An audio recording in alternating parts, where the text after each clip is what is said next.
This is Rugby Roundup. Coming up, we speak to Ian Smith and Chevy Pennycook as Moseley secure a precious win.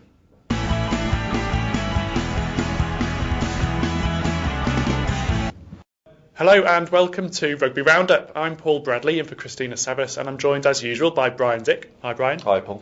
Well, before we get chatting about Moseley today, we heard from Ian Smith, and here's his thoughts on the victory at the weekend.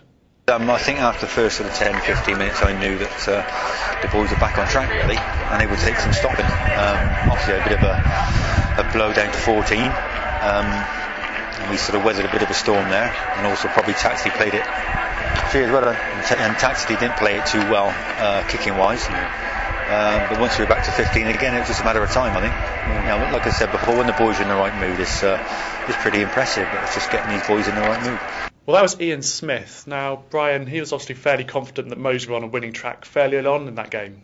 Yeah, well, he possibly wouldn't have been that confident after the first 5 seconds, because they dropped the opening kick-off and then conceded a penalty from the next ruck, and they were 3-0 down virtually before they'd caught the ball, So there was a slight sinking feeling at that stage, but what they did is they responded straight away, and they did that all through the match. Whenever Esher had some success, Moseley had similar or more success. So I mean, it was clear that the intensity was up there, and that was the overriding characteristic of what happened on Friday night. So how exactly would you say they turned things around from that such a disappointing defeat against Bees? Well, basically they got themselves into a huge hole, and then they realised they had to get out of it, otherwise they were all going to lose their jobs.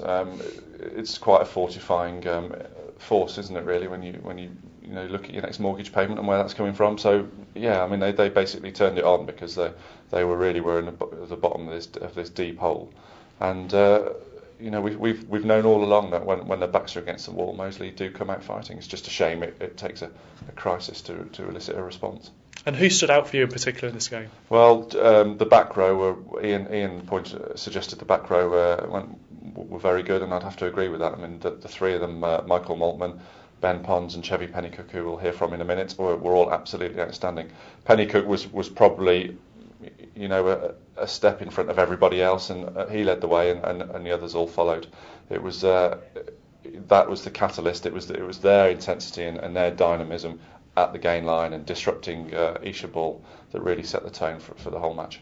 Okay, well, you mentioned Chevy Pennycook there, and we caught up with him after the game. Here's what he had to say. Well, we knew we had to sort out defence. We did a lot of it in the week. It was just key was our intensity today.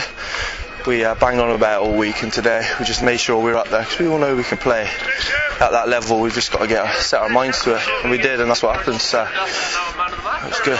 Yeah, it's just getting it's personal preparation, really, just getting your mindset. I mean, sometimes it takes to have your back against the wall, doesn't it, to switch on, and unfortunately that's what's to happen. But we've come through it, so we've just got now.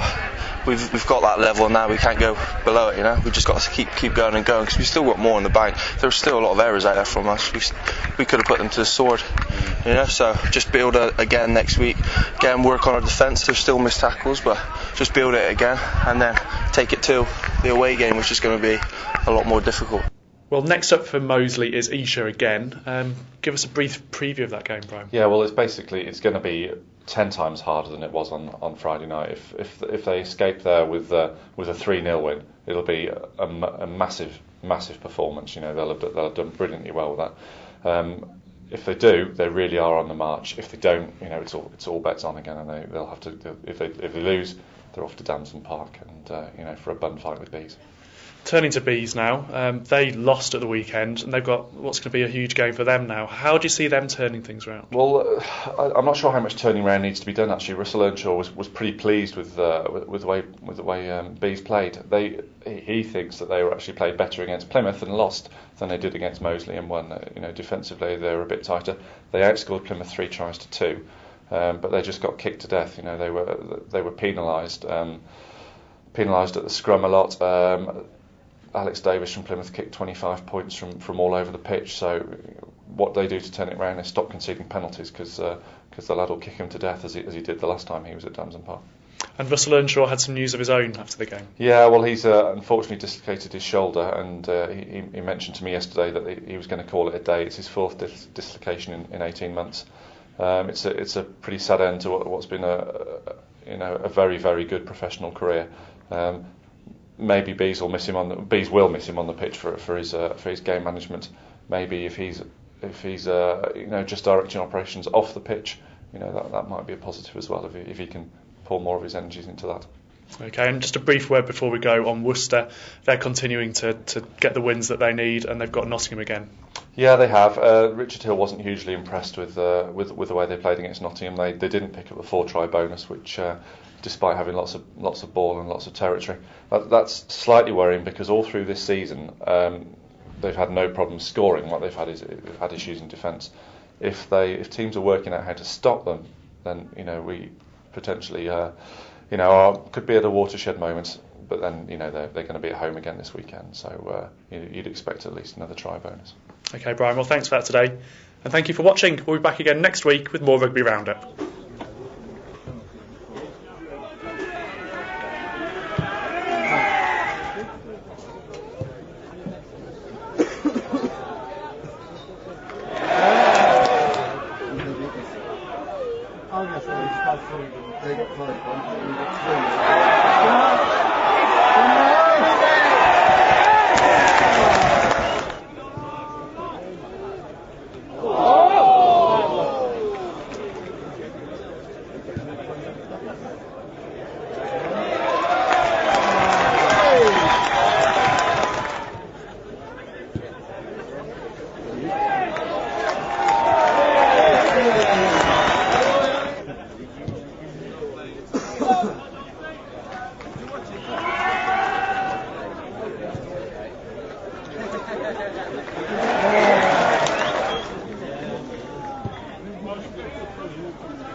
Because they saw I've done all right. This kicker, go through, right?